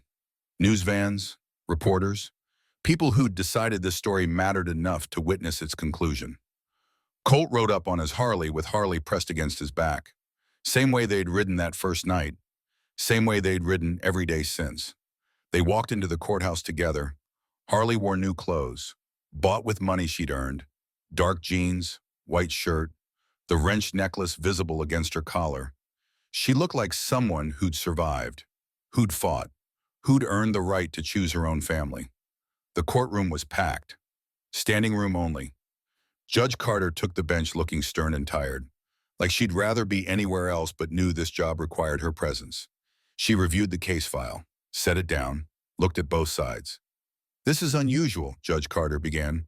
6 months ago, I granted temporary custody to Mr. Wolf despite significant concerns. Today, we determine if that placement becomes permanent or if Miss Brennan returns to state custody. I've reviewed all filings, all reports, all documentation from both sides. But I want to hear from people directly. Mr. Garrett, you're seeking custody. Why swam? Garrett Sloan stood.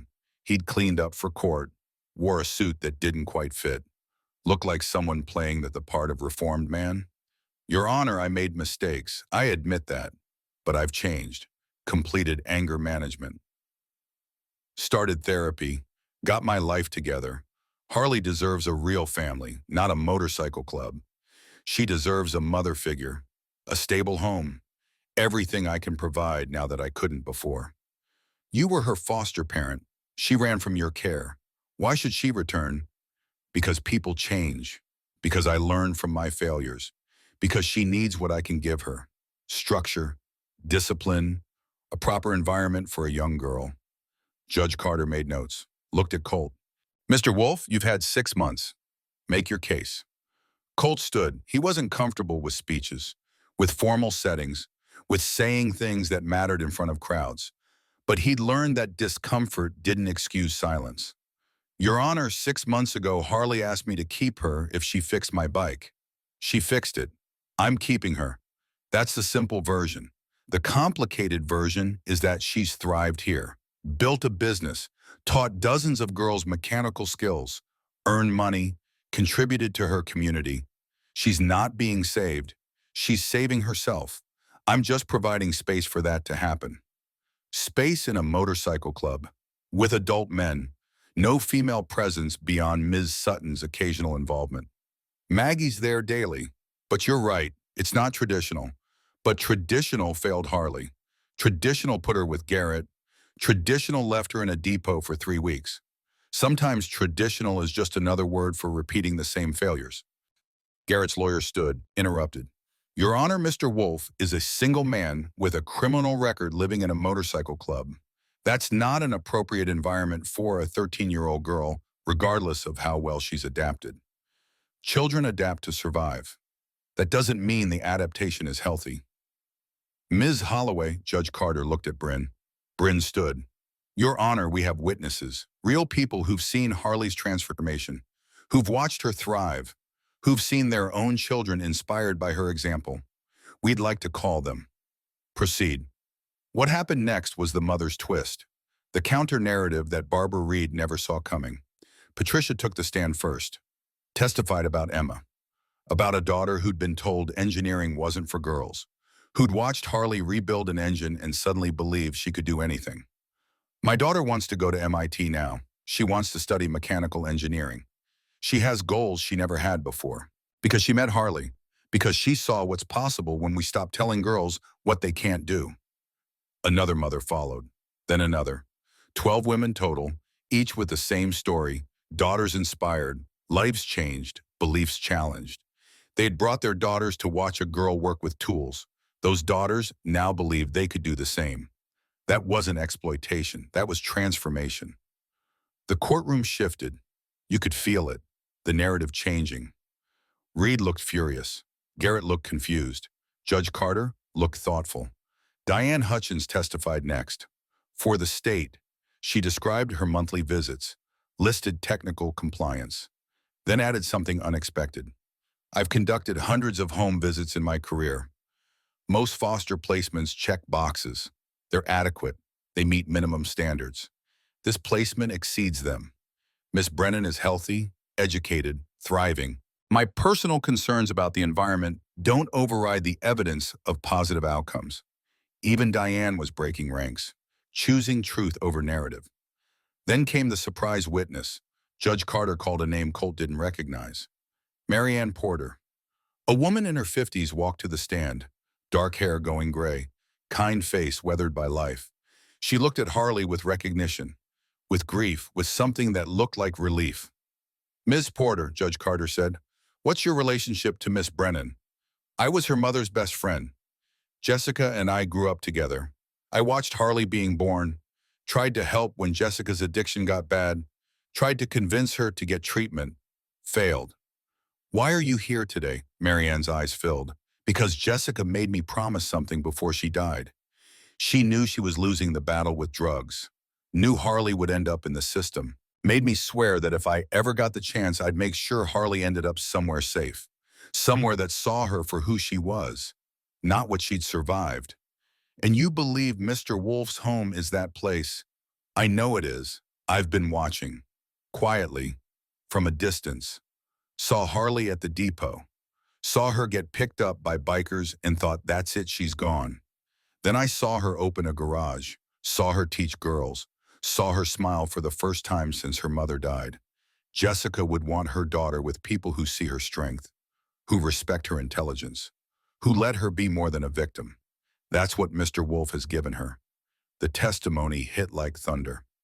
Colt watched Harley's face, saw recognition, saw the memory of her mother's friend, saw emotions too complicated to name. Thank you, Ms. Porter, Judge Carter said. Then she looked at Harley. Miss Brennan, you're 13 now, old enough to have an opinion. Where do you want to be? This was it. Twist 7. Harley's voice, her agency, her choice. Harley stood, walked to the witness stand, sat down, looked at the judge with eyes that had seen too much but refused to look away. Your Honor, I know what people think. They see a biker club and assume danger. They see me working in a garage and assume exploitation.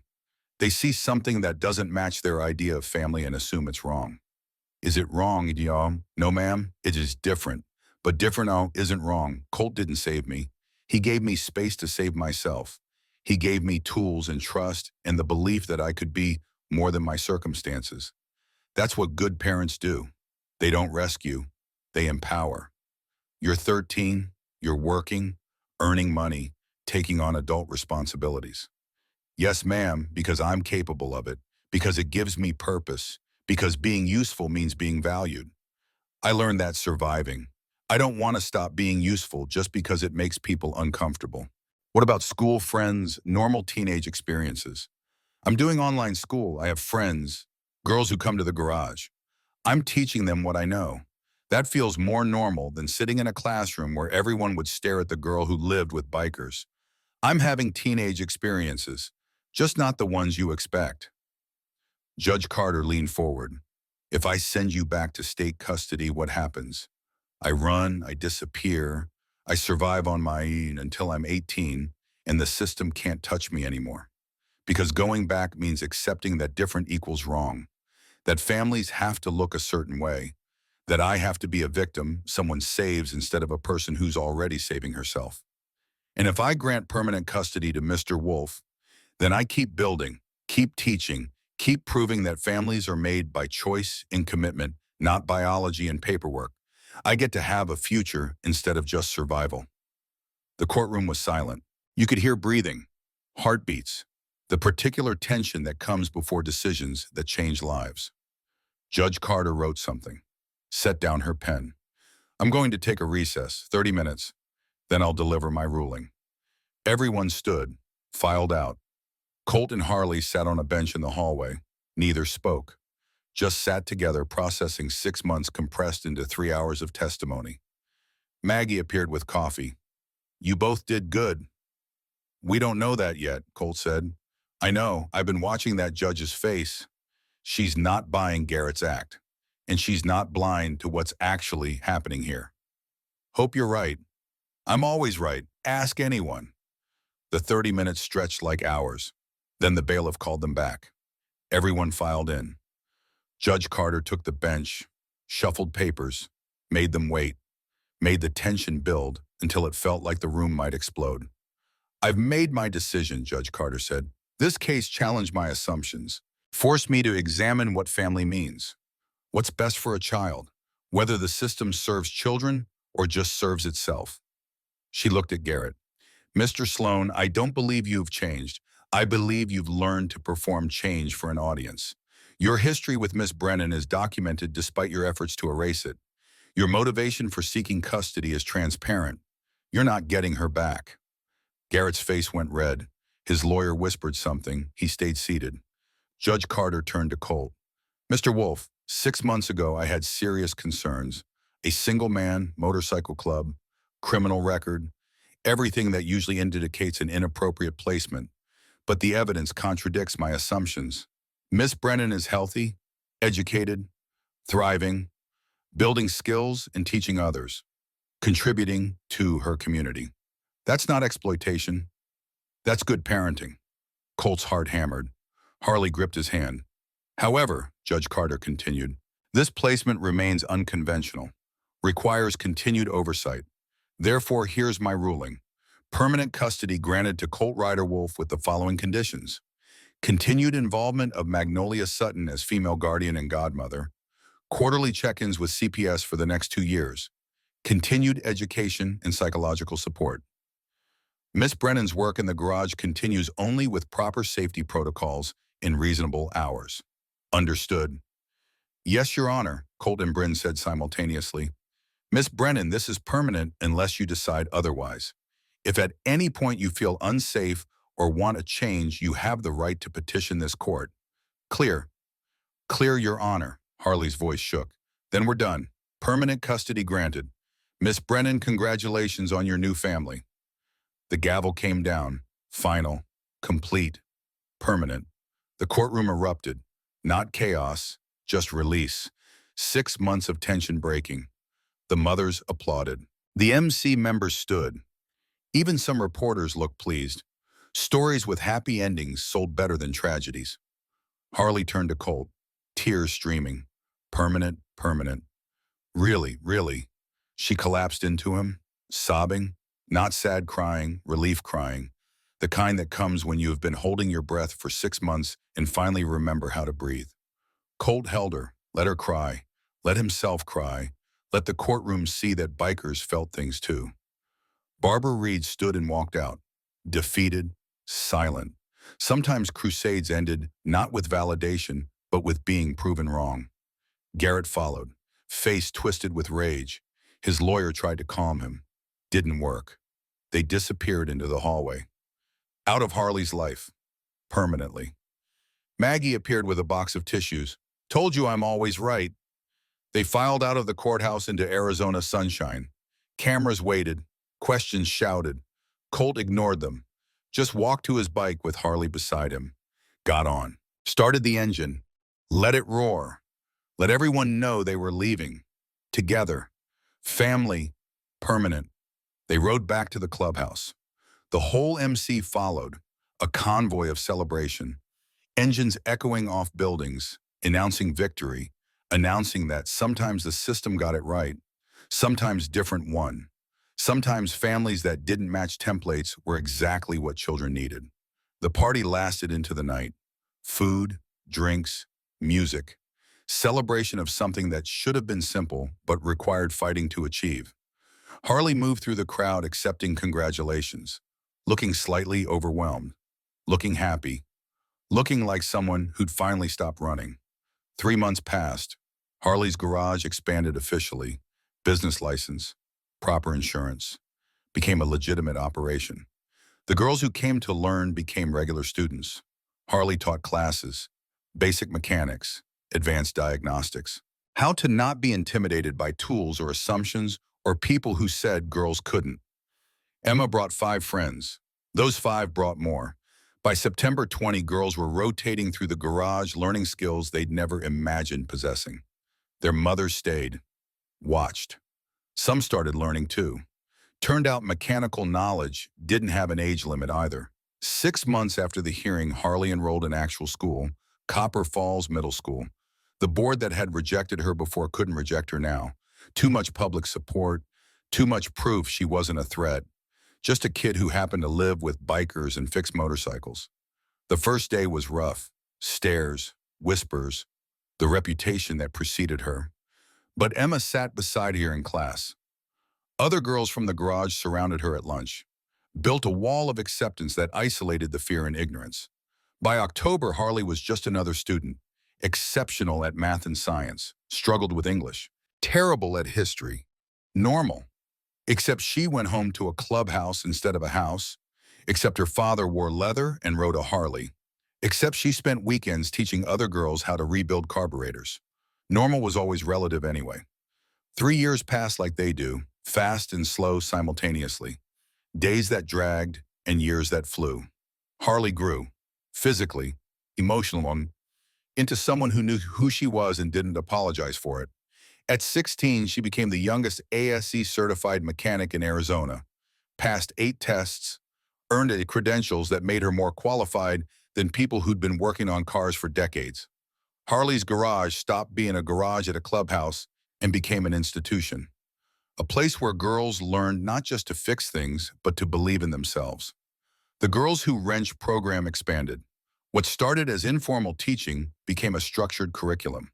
Harley designed it. Maggie helped with organization. Other female mechanics volunteered as instructors.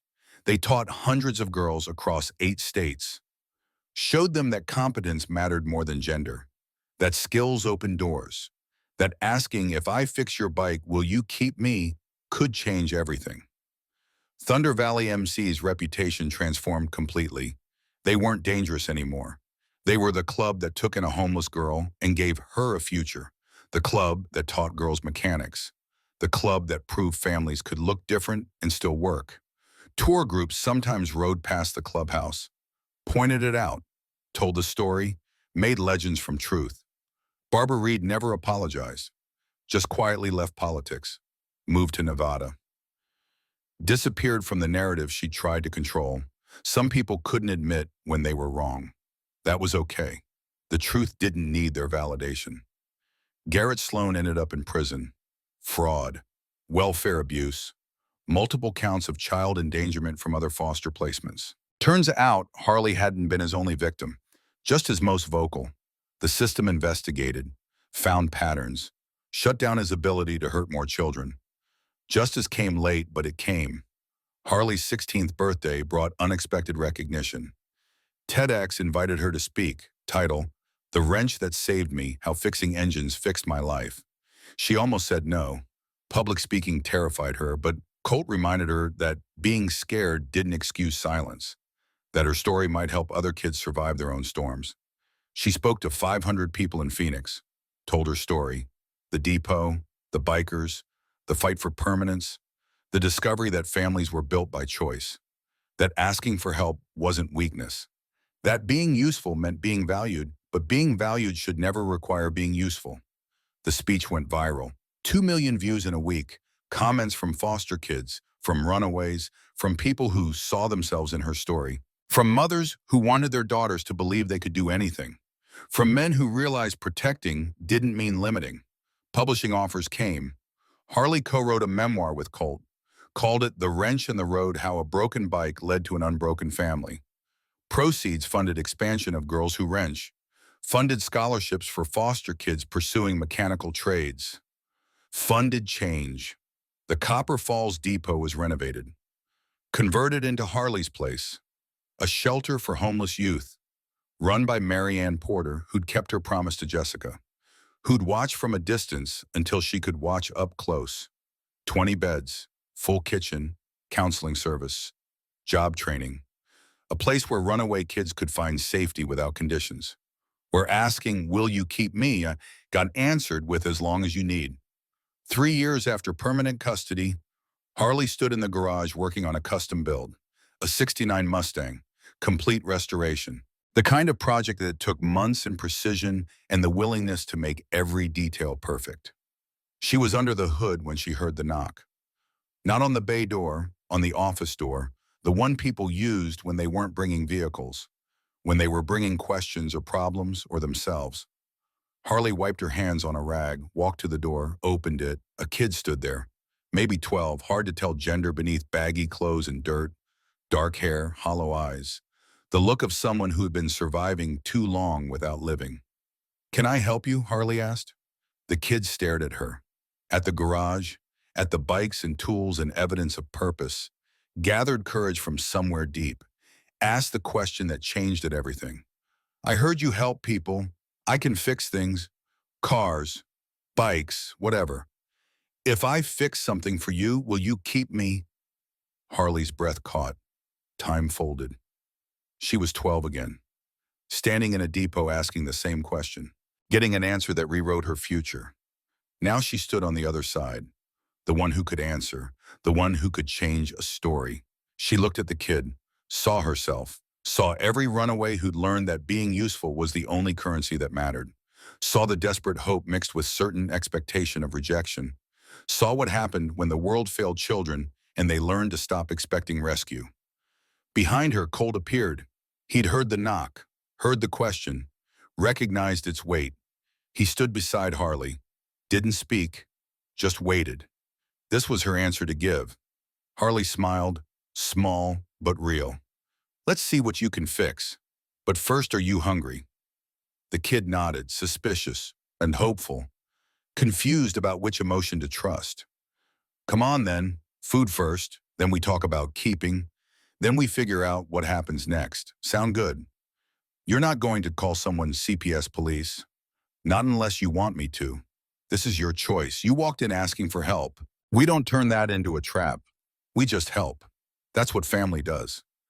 The kid stepped inside, cautious, ready to bolt, but choosing to trust because trust was the only option left.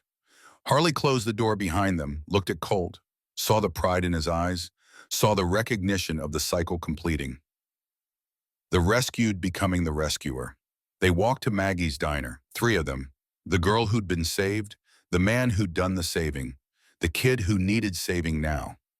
They sat at a booth, ordered food, started the conversation that would determine whether one more story got rewritten from tragedy to possibility. "What's your name?" Harley asked. The kid hesitated. "Does it matter? It matters. Names matter. Being seen matters. Being known matters. So what's your name?" "River." "Okay, River, I'm Harley. This is Colt. We're going to help you. But first I need to know, are you running from something dangerous? Someone who's hurting you?" River nodded. Then we need to be smart about this. Legal if we can, other options if we can't, but you're not going back to danger. That's not negotiable. Understand, why are you helping me? Because 3 years ago, I stood in an abandoned train depot and asked a stranger to keep me if I fixed his bike. He said yes, changed everything. Now you're asking the same question. I'm saying yes. That's how this works. We get saved, then we save others. It's a cycle. You're part of it now. River's eyes filled. I don't have anywhere else to go. Then you're in the right place because neither did I, and look how that turned out. They ate, talked, started the process of figuring out next steps. Bryn would get involved. The system would be navigated. Harley's place would provide temporary shelter.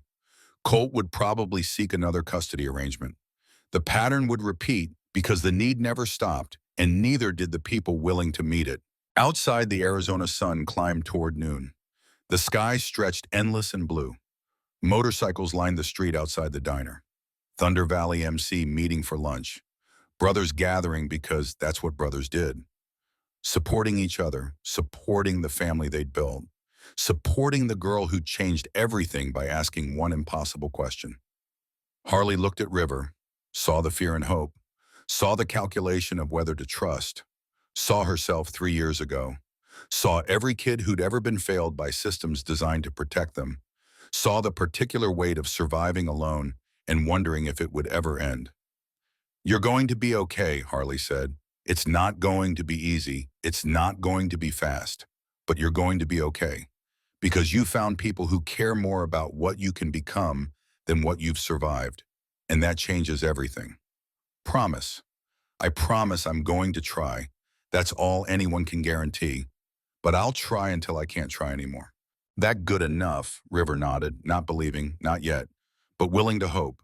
And hope was always the first step toward healing. Colt watched the interaction, saw Harley taking her place in the cycle, saw her becoming what he'd been 3 years ago, the person who stopped, who said yes, who gave chances when the world said no, saw her growing into someone who understood that families were built, not born, that keeping people meant choosing them every day, that love was action wearing 1,000 different faces. They finished eating, walked back to the clubhouse, started making calls, started the process, started another fight for another kid who deserved better than what they'd gotten. The fight would be long, complicated, exhausting, and absolutely worth it, because that's what they did now, Thunder Valley MC, the club that took in strays and turned them into family, the club that proved different could be good. That protection meant empowerment. That asking, will you keep me, should always get answered with yes, as long as you need. That night, Harley stood in the garage alone, looking at tools, at machines, at the space where she'd built something from nothing, where she'd learned that being useful gave value, but being valued shouldn't require being useful, where she'd discovered that fixing things meant more than mechanical repair. Sometimes it meant fixing beliefs, fixing families, fixing the future one runaway kid at a time. Colt found her there, stood beside her in comfortable silence. 20 years of friendship, 3 years of fatherhood, both relationships built on the same foundation, choosing each other, staying when it got hard, proving that commitment mattered more than biology. You did good today, Colt said, just paying it forward.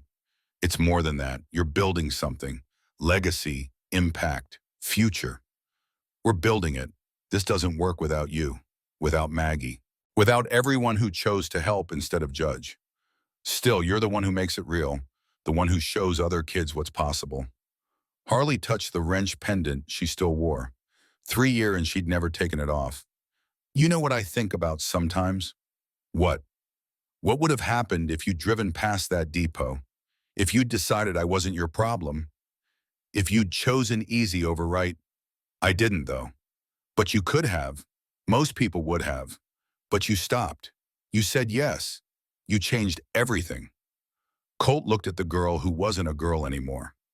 16, strong, capable, becoming someone who changed other lives the way hers had been changed. You changed things too. You asked the question, you fixed the bike, you took the chance. Courage goes both ways. It was terrifying. Still is, every time. But you do it anyway. That's what makes it courage. They stood together, looking at the garage that had become more than a garage. That had become a symbol, proof that asking for help wasn't weakness. That being kept meant being chosen, that families were built by people who refused to drive past when someone needed them. Outside, thunder rolled across distant mountains, a storm coming, bringing rain and wind and the particular violence of desert monsoons, but also bringing life, renewal, the promise that dry things could bloom again with enough water and time and care. Harley smiled, looked at Colt. Another storm. Always another storm. And another kid who might need saving. Probably. Good. Let them come. We've got room. We've got tools. We've got family. We'll keep saying yes until we can't say yes anymore. That's a lifetime commitment. I know. That's the point. They walked back to the apartment. River was upstairs sleeping in the bedroom that used to be Harley's, that would now belong to someone else who needed it. Harley would take the couch, then eventually her own place, then eventually her own family, but always connected to this one, always part of Thunder Valley, always remembering where she came from and how she got here. The storm arrived at midnight. Rain hammered the roof, wind rattled windows, lightning illuminated the desert in brief violent flashes. But inside the clubhouse, people slept safe, protected, kept. In the morning, the storm would pass, the sun would return, another day would start, and somewhere in Arizona, another kid would be running. Another child would be surviving alone. Another desperate voice would ask an impossible question. And when they did, Thunder Valley would answer, would say yes, would keep their promise to keep anyone who asked. Because that's what they were now. Not just a motorcycle club, not just a family, but a cycle of salvation that perpetuated itself, that grew with each person saved who learned to save others. The wrench that saved Harley saved River. River would save someone else. That someone would save another. On and on, a chain of redemption built by people who understood that being kept meant keeping others, that receiving mercy meant giving mercy, that the question, will you keep me, should always be answered with yes. Because sometimes fixing a broken bike means fixing a broken life. Sometimes stopping when everyone else drives past means changing the world.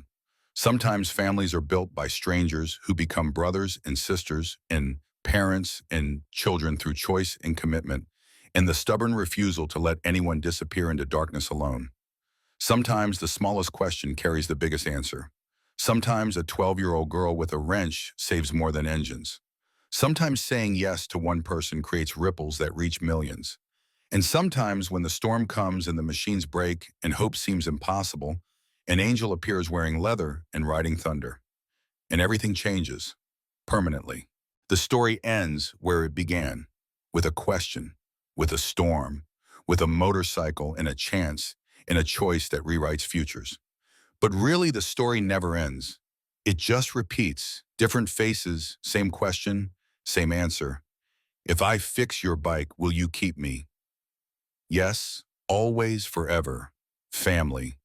And the wrench keeps turning, and the road keeps rolling, and broken things keep getting fixed, and lost people keep getting found. Because that's what love looks like when it wears leather and rides motorcycles and refuses to let anyone face storms alone. That's what family means when it's built by choice instead of chance. That's what happens when someone stops long enough to say yes. Everything changes, permanently.